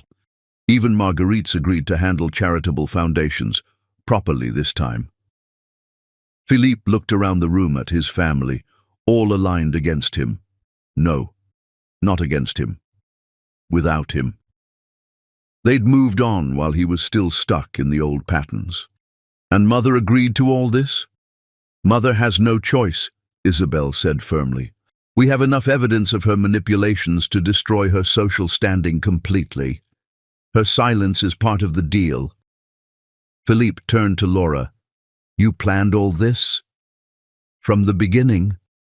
No, Laura admitted. In the beginning, I just wanted to be loved. Then I wanted revenge. Then I wanted to survive. Now I want to build something better. The question is, do you want to be part of it? As what? Your defeated husband. As my partner, Laura said. Equal, real. No games, no manipulation. Think of it as a merger. The first honest one the Warren family has ever attempted. Philippe stood slowly, walking to the window. Outside, the garden where they'd renewed their vows 6 months ago was in full bloom. The baby, he said quietly. You really want to have a child, even after everything? I'm already pregnant, Laura announced, and the room went silent. 6 weeks. Not from you, we haven't been together. IVF with a donor. Philippe spun around. What? I wanted a child, Philippe, but I wanted one free from all this poison. So I took matters into my own hands. You're having someone else's baby? I'm having my baby, Laura corrected. But if you want to be its father, really be a father, not just a name on a birth certificate, then we can do this together. Your choice. Philippe looked at Vivienne on the screen. What would you do? Vivienne's expression softened. I'd take the second chance, Philippe. God knows we all deserve one. Even you.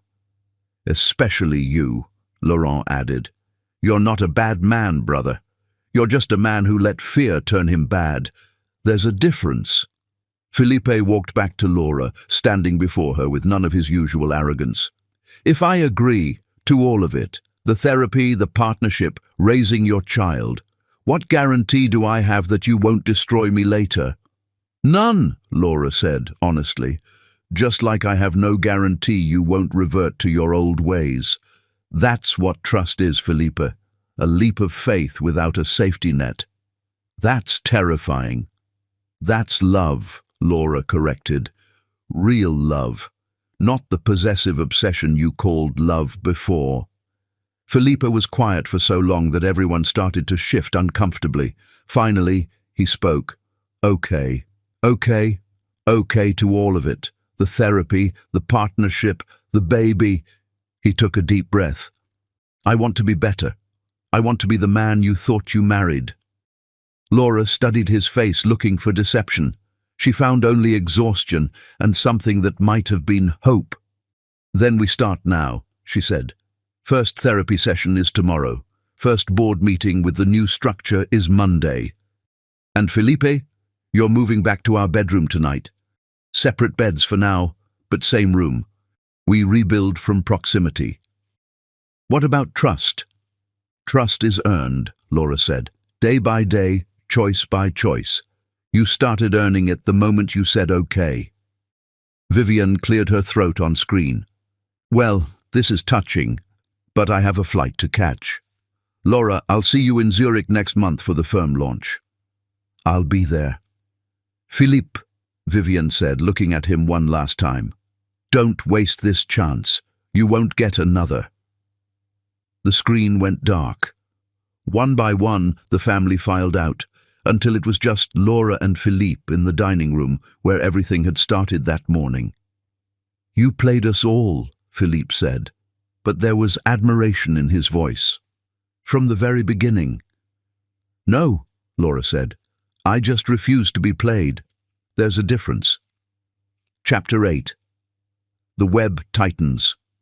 3 weeks into their reconciliation attempt, Philippe discovered the full extent of Laura's strategic brilliance when Genevieve launched her final desperate assault.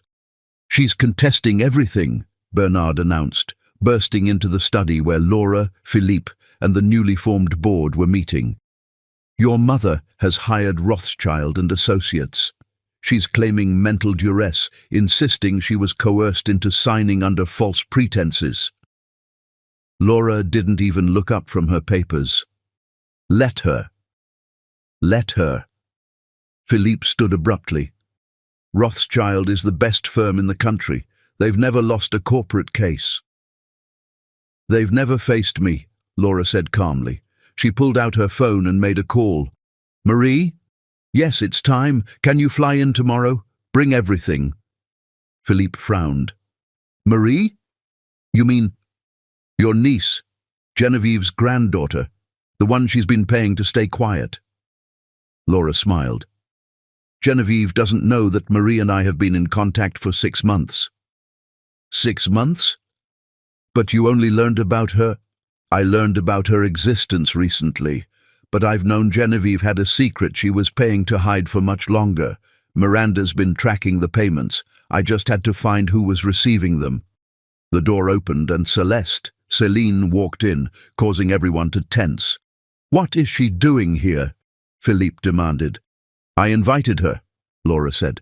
Céline has agreed to testify about Vivienne's revenge plot in exchange for immunity from fraud charges. You're protecting her? Laurent asked incredulously. I'm using her, Laura corrected. Just like everyone else in this room has been used at some point. The difference is, I'm transparent about it. Céline placed a recorder on the table.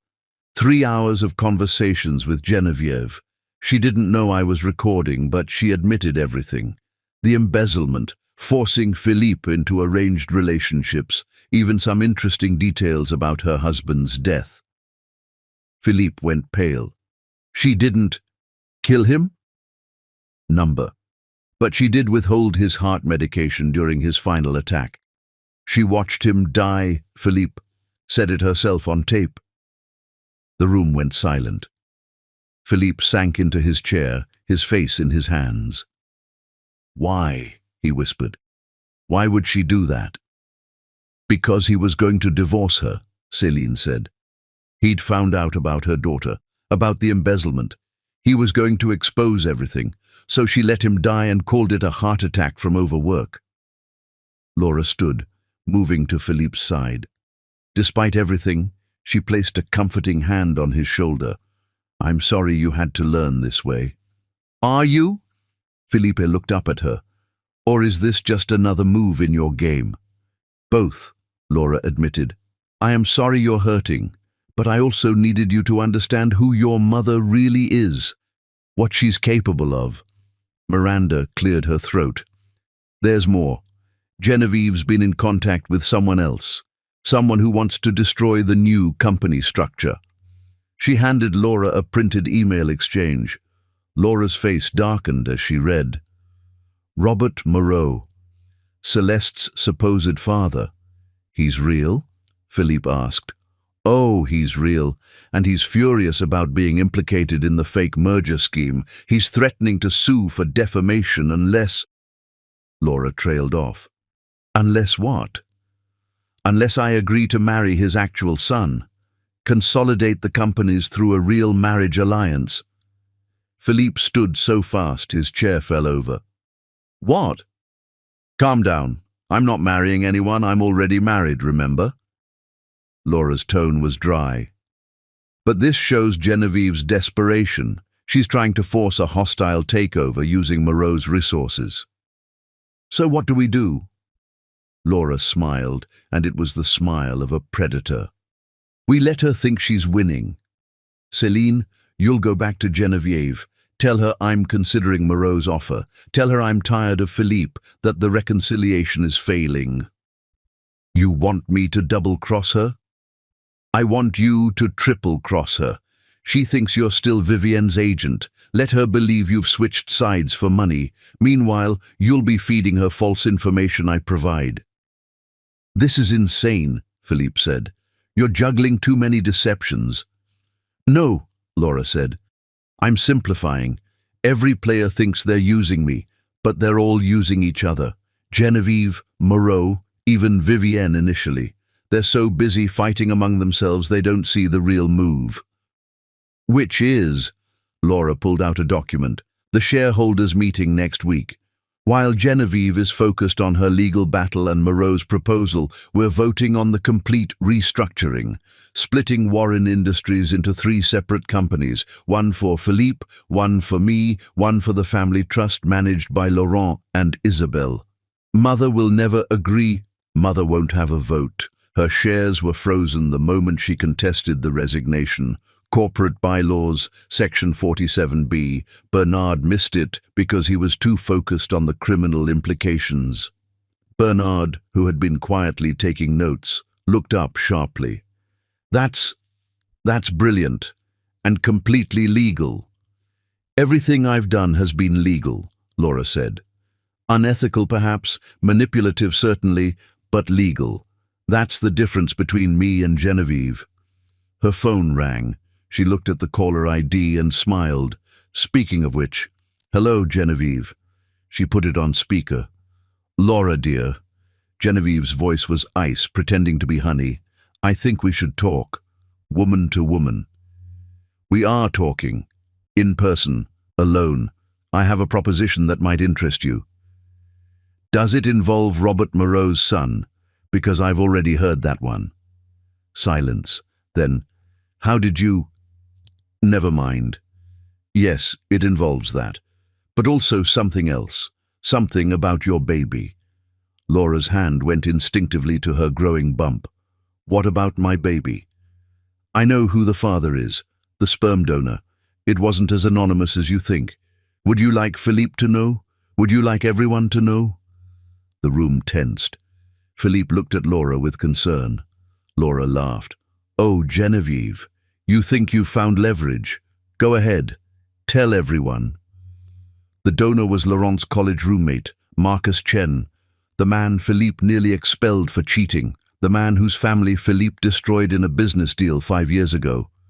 Philippe's face went white. "Marcus Chen? You're carrying Marcus Chen's baby?" "I'm carrying my baby," Laura said firmly. "The donor's identity is irrelevant." "But you knew?" Philippe asked. You knew who it was? I knew. I chose him specifically. Brilliant geneticist, clean medical history, and yes, someone with a grudge against the Warren family. I thought it was poetic justice. You're insane, Genevieve hissed through the phone. No, I'm thorough. Marcus doesn't even know. It was an old donation from years ago, perfectly legal. But the fact that you somehow got that information means you've been hacking medical records. That's a federal crime, Genevieve. You can't prove. I can. Miranda's been monitoring your digital footprint. Every hack, every illegal search, every bribe to get information. You've been so desperate to find dirt on me. You've created a prosecutable trail of crimes. This is entrapment. This is consequences, Laura corrected. You have two choices, Genevieve. Back down now, accept your exile, and live comfortably on your hidden assets, or continue fighting and lose everything, including your freedom. Long silence. Then, you're just like me, you know. Calculating, cold, ruthless. No, Laura said. I'm what you could have been if you'd used your intelligence for building instead of destroying. Goodbye, Genevieve. She hung up. The room was silent until Isabel spoke. She's not wrong, though. You have become like her in some ways. Laura nodded. I have, and it terrifies me. That's why the therapy, that's why the restructuring. I need to step back before I become the monster I'm fighting. So what happens now? Laurent asked. Now we vote, all in favor of the restructuring. Every hand raised, including, surprisingly, Philippe's. You're voting for this? Laura asked him. I'm voting for a future where our child, your child, doesn't inherit this poison, Philippe said. I'm voting for the chance to be better. The door burst open. A young woman stood there, dark-haired and striking, with Philippe's exact eyes. I'm Marie Delacroix, she announced in accented English, and I have something you all need to hear. She pulled out a tablet, and Genevieve's voice filled the room, not from a phone call, but from a recording made years ago. If Philippe ever becomes weak like his father, if he ever chooses love over the family, I'll destroy him myself. I'll take everything, just like I took everything from his father. The Warren name belongs to me, not to weak men who think with their hearts. Marie looked at Philippe. Your mother said this to my mother, the daughter she abandoned. She's been planning to destroy you since before you were born, the moment you showed any independence. Philippe stood slowly, walking to Marie. You're my niece. I am. And I'm here to testify against our grandmother. She destroyed my mother with her payments and threats. She won't destroy anyone else. Laura watched as Philippe embraced his niece, as the family began to reshape itself around truth instead of lies. Her phone buzzed with a text from Vivienne. Watching the news. You did it. You actually did it. Another text, this one from Naomi. You've won. How does it feel? Laura looked around the room, at Philippe holding his newly discovered niece, at Laurent and Isabelle planning the company's future, at Miranda finally taking her rightful place, at Céline considering her own redemption. She typed back, It feels like the beginning, not the end. Because the web hadn't just tightened around their enemies, it had become something else entirely, a net to catch them all when they fell, and they were all falling into something that might actually be a family. Not the Warren family of old, built on lies and manipulation, but something new, something real, something worth saving. Chapter 9. The storm builds. The Warren estate had never witnessed a family summit quite like this one. 6 months pregnant, Laura commanded the grand dining room with an authority that made the portraits of dead patriarchs seem to shrink in their gilded frames. Every player in this complex drama had gathered, not just Warrens by blood, but all those bound by survival. Philippe sat to her right, still her husband in name and increasingly in truth. Their therapy sessions had unearthed pain but also possibility. To her left sat Vivienne, who had flown in from Switzerland for this moment. The former Mrs. Warren and the current Mrs. Warren united in something beyond revenge or survival. "Thank you all for coming," Laura began, her hand resting on her prominent bump. "I know some of you traveled far for this." She looked at Marie Delacroix, Philippe's niece, who had become an unexpected ally, at Matthias, who had transformed from bitter cousin to capable CEO, at Isabelle, who had found her voice after years of silence, at Laurent, holding his son Thomas, the child Vivienne had fought to reclaim from the adoptive family. "The fertility clinic appointment is tomorrow," Philippe suddenly announced, his voice cutting through the room. "No more delays." Everyone turned to stare at him. Laurent actually laughed. "Brother, are you having an episode? Laura's already 6 months pregnant." Philippa blinked, confusion crossing his face. "What? No, she needs to... We need an heir." "Philippe," Laura said gently, recognizing the signs. The stress had been triggering these moments of confusion, where he'd slipped back to earlier points in their story. The doctors said it was psychological, not physical, his mind trying to return to moments where different choices might have been made. "I'm already pregnant, Philippe. Remember? We're having a daughter." The fog cleared from his eyes. Yes, of course, I'm sorry. Sometimes It's okay," Laura said, and meant it. These episodes had humanized Philippe in ways years of marriage hadn't. Seeing him vulnerable, confused, struggling, it had stripped away the last of his armor. Genevieve's lawyer cleared his throat. "If we could proceed, my client is participating via video link from Connecticut per the restraining order." The large screen flickered to life.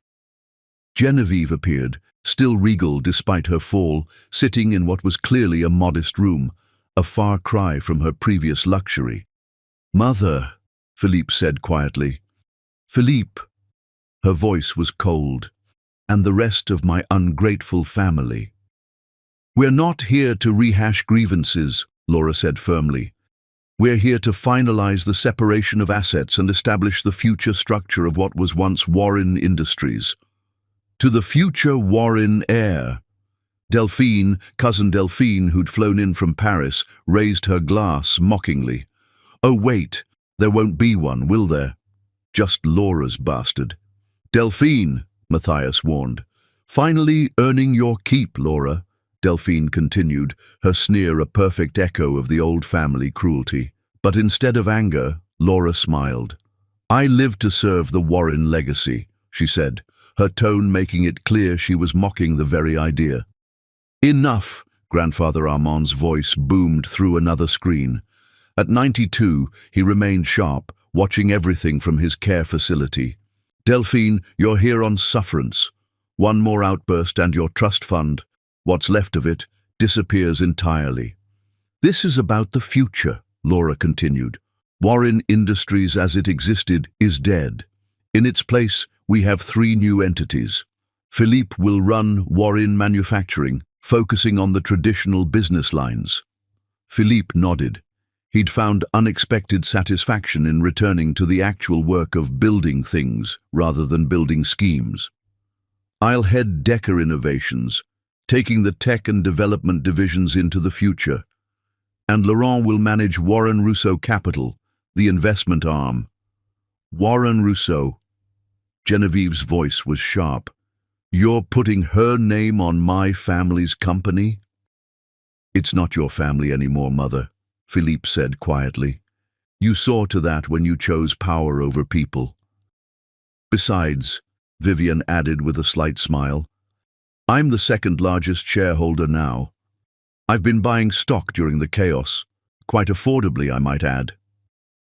The room erupted in surprised murmurs. Even Laura looked impressed. "You've been planning this?" Laura asked. "We've all been planning," Vivienne said. "The difference is my plans were about rebuilding, not destroying, though I admit the destroying part was satisfying while it lasted." Marie stood up. "Speaking of plans, Grand-Mère, would you like to explain the trust fund in my mother's name?" The one you've been embezzling from since her death. Genevieve's face went white on the screen. I don't know what you're talking about. 100 million euros, Marie continued. Left to my mother by her adoptive father. You convinced her you were investing it. Instead, you've been using it to fund your schemes. You can't prove— I can, Bernard interrupted, surprising everyone. The family lawyer had been so quiet they'd almost forgotten he was there. I've been keeping records, every transaction, every forged signature. I thought I was protecting the family. I was really just enabling a criminal. Bernard, Genevieve gasped, you work for me. I worked for the Warren family, Bernard corrected, and I've realized that you were never really part of it. You were a parasite, feeding off it. Laura pulled out a thick folder. This is a settlement offer, Genevieve. Sign over all remaining assets, accept permanent exile, and Marie won't press criminal charges. And if I refuse, then you go to prison, Philippe said bluntly, for embezzlement, fraud, and, yes, mother, for Dad's death. We know you withheld his medication. The room went silent. On screen, Genevieve seemed to age 10 years in 10 seconds. He was going to leave me, she whispered. After everything I'd sacrificed, everything I'd built, he was going to leave me for a 23-year-old nobody. So you let him die, Philippe said, his voice hollow. I let nature take its course. You murdered him, Isabel said fiercely, just like you murdered our souls, piece by piece, year by year. I made you strong. You made us monsters, Laurent said, but we're choosing to be human again. Laura stood, walking closer to the screen. Sign the papers, Genevieve. It's over. You think you've won, Genevieve said, looking directly at Laura. But you've become just like me. Manipulative, calculating, cold. That baby you're carrying will grow up with a mother who destroyed a family. No, Laura said firmly. She'll grow up with a mother who saved one, who took something poisonous and made it productive, who chose building over burning. We'll see, Genevieve said ominously. Philippe's weak. He'll betray you again. It's in his nature. Maybe, Laura agreed, surprising everyone, but that's the difference between us, Genevieve. I'm not trying to control him. I'm giving him the chance to choose who he wants to be. She turned to Philippe. Tell her. Philippe stood, moving to stand beside Laura. Mother, I'm adopting Laura's baby. Legally.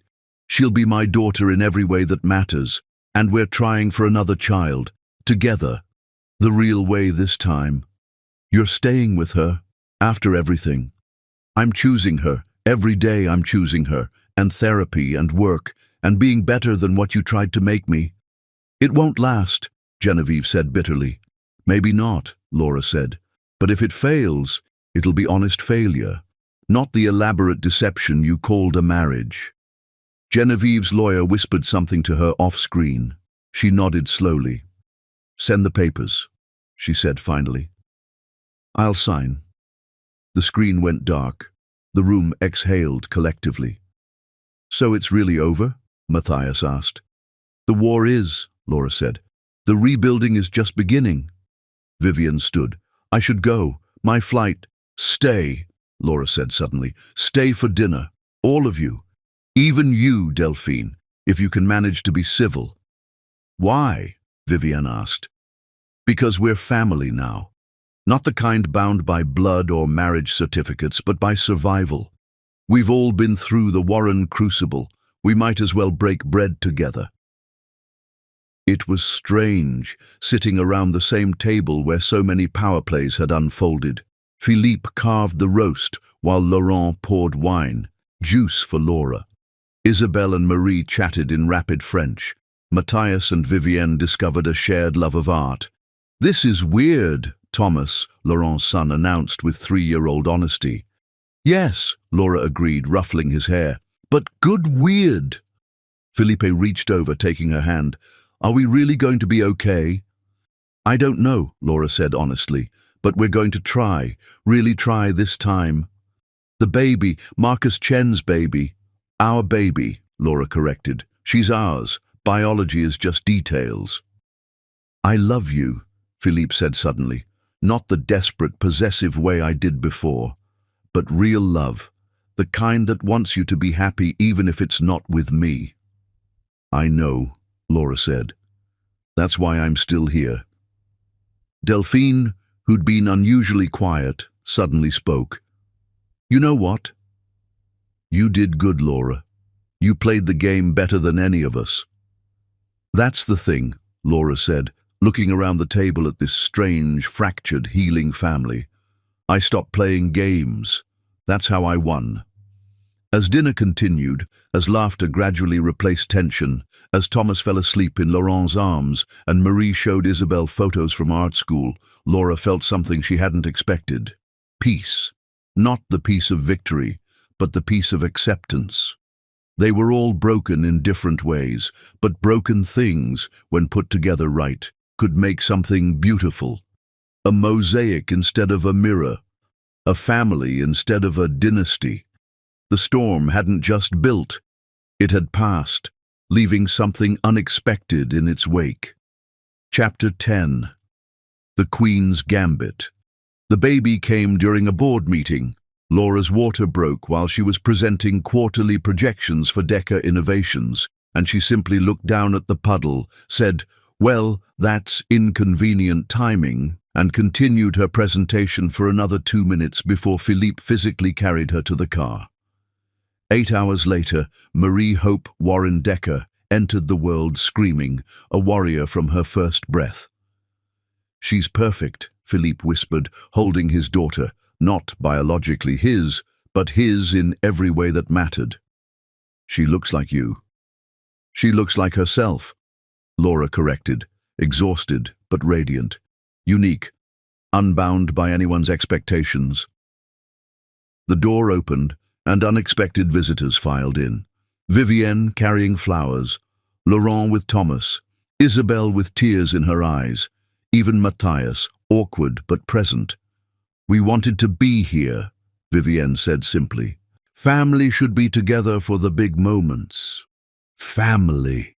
The word that had once been a weapon in the Warren household had become something else. Something chosen rather than imposed. Philippe's phone buzzed. He glanced at it, and his face darkened. "What is it?" Laura asked. "Mother. She's contesting the adoption. Says I have no right to claim a child that isn't mine by blood." Laura laughed, actually laughed hours after giving birth. "Let her. She has no standing, no power, no leverage. She could make it public. The scandal." "What scandal? That we're raising a child born from IVF? That you're choosing to be a father rather than just a sperm donor? That's not scandal, Philippe. That's evolution." Vivienne cleared her throat. "Actually, about Genevieve. There's something you should know. She's sick, really sick. The doctors give her maybe 6 months." The room went quiet. "Cancer?" Isabelle asked. "Karma," Vivienne said dryly. "But yes, cancer, stage 4. She's been hiding it for months." Philippe sank into the chair beside Laura's bed. "She's dying?"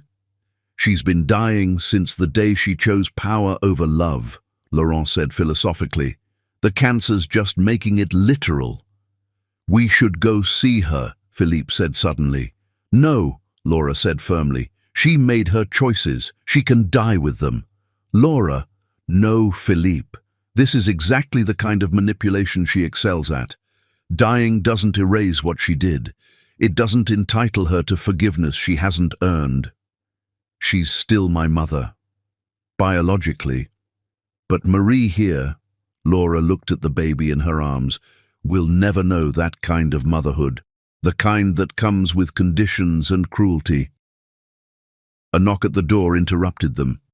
Miranda entered, now 7 months pregnant herself, a surprise romance with a doctor she'd met during the company restructuring. "Sorry to interrupt, but there's something you need to see." She handed Laura a tablet showing a news headline, "Warren Matriarch Reveals All in Tell-All Book Deal." "She's writing a book," Felipe said incredulously. Published posthumously, Miranda explained. She's already shopping it to publishers. The Real War in Women, How I Built an Empire and Lost a Family. Laura started laughing again, harder this time, until tears streamed down her face. She's unbelievable, she gasped. Even dying, she's still trying to control the narrative. We could stop it, Bernard offered from the doorway. He'd been reinstated as family counsel after his cooperation. Legal injunction, defamation suits. No, Laura said, wiping her eyes. Let her write it. Let her tell her version. We'll tell ours. Ours? Laura looked at Vivienne. Remember that business we talked about? The consulting firm for women dealing with difficult divorces? Let's expand it. Include a publishing arm. Tell the real stories of the women behind powerful men. Starting with us, Vivienne asked. Starting with us. The truth about the Warren women, all of us, including Marie's mother, including Isabel's story, including the truth about Genevieve herself. She'll hate that, Felipe said. Good, Laura said simply. She spent her life trying to control everyone else's story.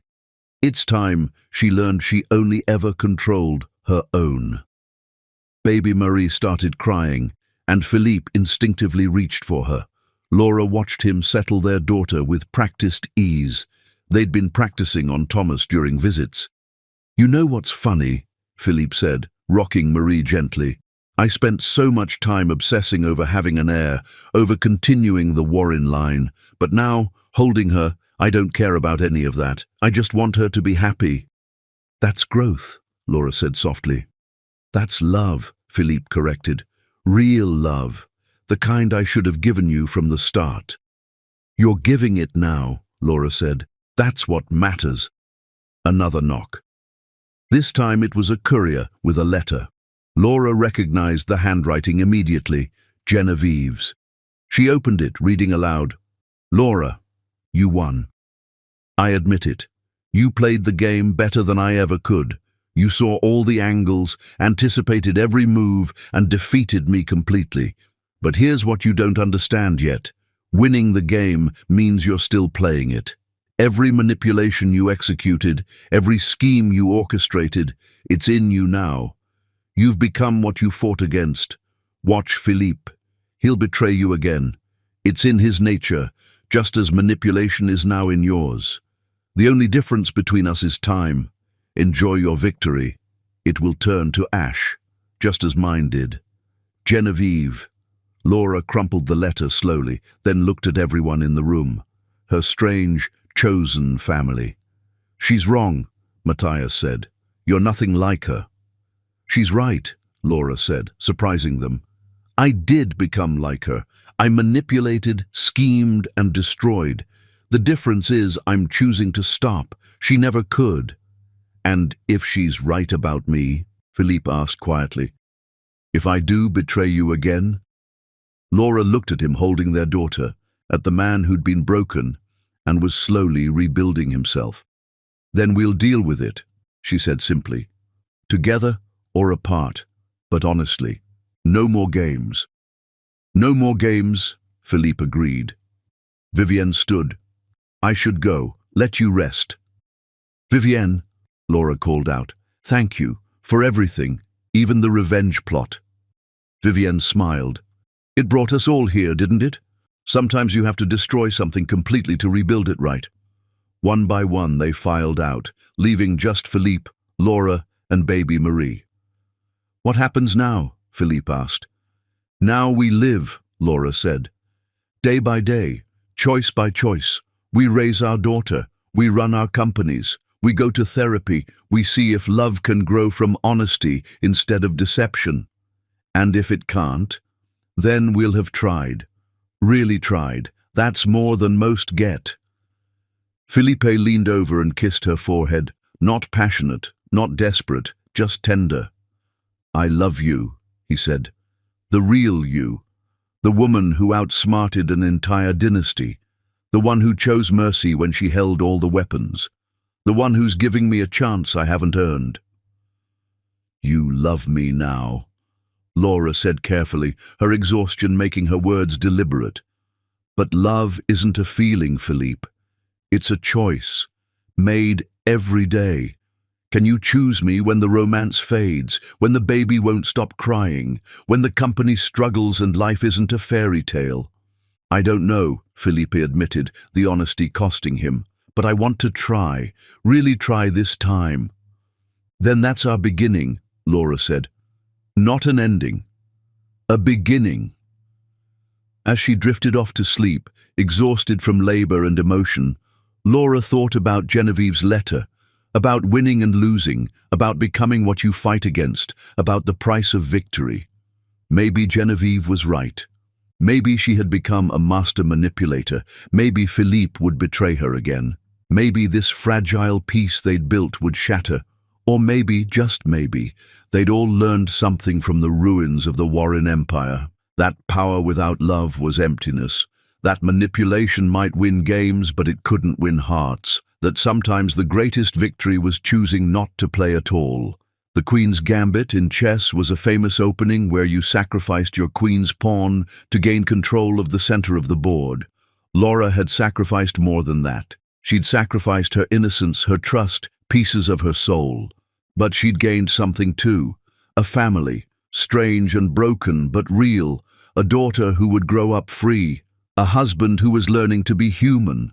A future that wasn't predetermined by the past. Your move, she whispered to the universe, holding her daughter close. The game wasn't over. It never really was. But for the first time, Laura wasn't playing to win. She was playing to live, and that made all the difference.